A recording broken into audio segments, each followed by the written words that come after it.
अस्सलाम वालेकुम। तो आज जो मैं केक बना रही हूँ, ये मैं 1 पाउंड का केक तैयार करूँगी। ये जो है वो स्ट्रॉबेरी फ्लेवर में जो है वो जाएगा। यहाँ पे मैंने क्रीम जो है वो बीट करी थी, और जैसे मैंने आप लोग बताया स्ट्रॉबेरी फ्लेवर में है, तो इसमें मैं सबसे पहले जो है वो स्ट्रॉबेरी सॉस डाल दूँगी।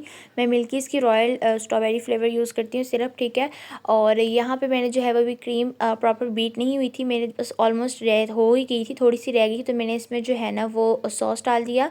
और अब मैं जो है ना वो इसे तकरीबन 30 सेकंड्स के लिए जो है ना वो इसे बीट करूँगी, और फिर ये हमारी परफेक्ट हो जाएगी जब हम लोग केक पे यूज़ कर सकते होंगे। तो यहाँ पे देखिए, ये केक जो है ये सिंपल स्ट्रॉबेरी फ्लेवर में था। कोई डिज़ाइनिंग भी जिन्होंने की थी वो कहा था अपनी मर्ज़ी से कर लें।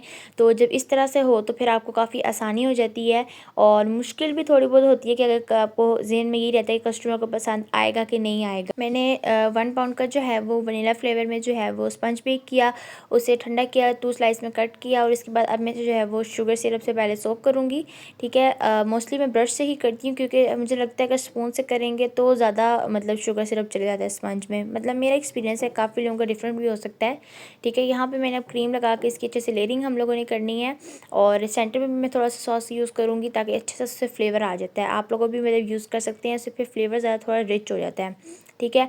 यहाँ पे ये जो है ना वो गेट वेल सून थीम का केक था। बस उन्होंने कहा था आपने ऊपर ये लिखना है, डिज़ाइन आप कोई भी कर दें, मतलब वो आप पे टोटल डिपेंड करता है, ठीक है। तो इसको जो है ना वो मैंने बनाया था। ये ऑर्डर जो है मुझे शाम को 5 बजे मतलब 4:30 बजे आया था, और ये मैंने 6 बजे तक रेडी करके देना था मुझे, ठीक है। और मेरा मतलब बिल्कुल ऐसा सच नहीं था कि मैं लूँ। फिर मैंने कहा 1 पाउंड का, तो 1 पाउंड का जो है वो मतलब मैं कर देती हूँ रेडी, कुछ नहीं होता।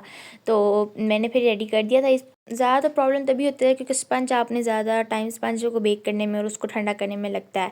तो मैंने स्पंज पे जल्दी जल्दी बेक कर दिया था, और फिर इसको मैंने रेडी फिर इकट्ठे ही किया था, यानी कि मैंने क्योंकि टाइम कम था तो फिर मैंने इसको क्रम कोट करके फ्रिज में नहीं रखा था, और मैंने साथ ही जो है ना इस पर फाइनल भी आइसिंग करना स्टार्ट कर दी थी इस केक पे। और ये जल्दी देना था, 6 बजे तक बिल्कुल ये रेडी हो चुका था, उससे पहले ही थोड़ा सा रेडी हो गया था।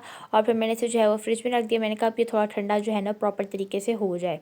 तो यहाँ पे जो है ना वो मैंने पहले क्रम कोडिंग की, थोड़ा हल्की सी, ठीक है, ऊपर भी लगा दी। क्रम कोडिंग का फ़ायदा बहुत ज़्यादा होता है खास तौर चॉकलेट्स केक में कि आपके क्रम्स नहीं निकलते और आपकी फिनिशिंग जो है वो अच्छी आती है, और बहुत ज़्यादा आसानी हो जाती है इससे आपको, ठीक है। और मैंने फिर बस देखें क्रम कोड करने के बाद फ्रिज में नहीं रखा, जो मैं आमतौर पर ज़रूर रखती हूँ। मैंने जो है बस इसको साथ ही जो है वो मैं करना स्टार्ट हो गई मैं, ठीक है ना। और मैंने जो है ना वही विपिंग क्रीम यूज़ की, कोई कलर नहीं उसमें डाला, बस सेम इसी से मतलब मैं जो है ना इसी कलर से करती गई मैं। अच्छा, यहाँ पे मुझे पता ही नहीं चला कि कब उसका कैमरे का फोकस जो है वो बिल्कुल ख़राब हो गया, और मैं बस लगी हुई हूँ करने, मेरा ध्यान पूरा केक पे ही था, और मैंने पूरी फिनिशिंग कर भी दी, मुझे पता भी नहीं चला। अब यहाँ पे जो है मैं नोज़ल उठाई और मैंने बस डिज़ाइन बनाना शुरू कर दिया। बिल्कुल मेरे ज़हन में नहीं था कि मैं क्या डिज़ाइन बना रही हूँ। पहले तो मैंने सोचा कि जिस तरह हम लोग मून बनाते हैं ना, तो मून की शेप में बस इस तरह का डिज़ाइन बना देती हूँ। फिर जब मैं डिज़ाइन बनाई थी तो मैंने कहा इसके सामने बना देती हूँ, यानी दोनों इस तरफ इसी तरह का सामने बना देती हूँ, दैट्स इट।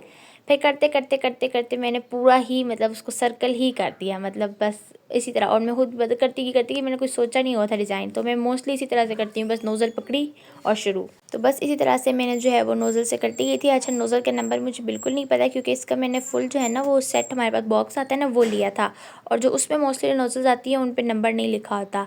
तो मैंने बस मुझे इसलिए इसका नंबर नहीं पता, वरना मैं आपको ज़रूर बता देती। और बस इसके बाद जो है ना मैंने ये जो ऑरेंज क्रीम है ना, ये वो वाला कलर है जो मैंने रूरल केक पे नहीं किया था, इस तरह का ऑरेंज बनाया था, मुझे बहुत अच्छा लगा था। तो मैंने कहा कि पिंक के साथ ऑरेंज का कॉम्बिनेशन थोड़ा अच्छा जाता है, तो मैंने इसी तरह से इसको सही फिर इसमें कलर करके ना सही इसको प्रॉपर कलर दे के मैंने इसको जो है वो किया था। क्योंकि व्हिपिंग क्रीम में डार्क कलर्स लाना कोई आसान काम तो होता नहीं है, लेकिन ये मुझे काफ़ी था कि मैं इसको सही डार्क करके लिखूँ। और फिर आपको पता है इससे तो क्रीम पतली भी हो जाती है, तो लिखने में वैसे ही थोड़ा सा आसानी हो जाती है। अब हमने लास्ट बिल्कुल केक को टच देना है, और वो हमने लगाने हैं बीड्स। बीड्स लगाने से बिल्कुल ही केक की लुक आउट क्लास हो जाती है। तो इसके साइड से मैंने गोल्डन बीड्स लगाए, सेंटर में मैंने जो है वो सिल्वर लगाए थे इसके, और हमारा केक जो है वो बिल्कुल फिर रेडी हो जाएगा। हाँ, मैं नीचे जो है वो साइड पे मेरे पास जो है वो क्रीम बच की थी, तो मैंने कहा इसके नीचे जो है वो बॉर्डर भी लगा देती हूँ, तो मैंने बॉर्डर भी लगा दिया था। और फिर मैंने जो है ना वो ये बिल्कुल रेडी हो गया था, और फिर मैंने इसको फ्रिज में रख दिया था, क्योंकि इससे पहले मैंने 1 मिनट भी इसे फ्रिज में नहीं रखा हुआ था, डायरेक्ट ही सारा बना दिया था मैंने। तो बस इसको मैंने साइड में बची हुई थी, मैंने इससे सारे जो है वो इसी नोज़ल से मैंने सारे बॉर्डर भी लगा दिए, ठीक है। एंड दैट्स इट, हमारा ये केक बिल्कुल रेडी हो गया है, और बहुत ही कस्टमर को पसंद आया था। तो उम्मीद है कि आपको वीडियो पसंद आई होगी, और अगर पसंद आई तो चैनल को लाइक करें इसी तरह की और वीडियोस के लिए। और ये देखिए हमारा बिल्कुल रेडी है केक। इसकी पे मैंने जो है वो पिक्स ली, 2-3 बल्कि एक ही ली थी सही जो आई थी, और दैट्स इट। नेक्स्ट वीडियो में। अल्लाह हाफिज़।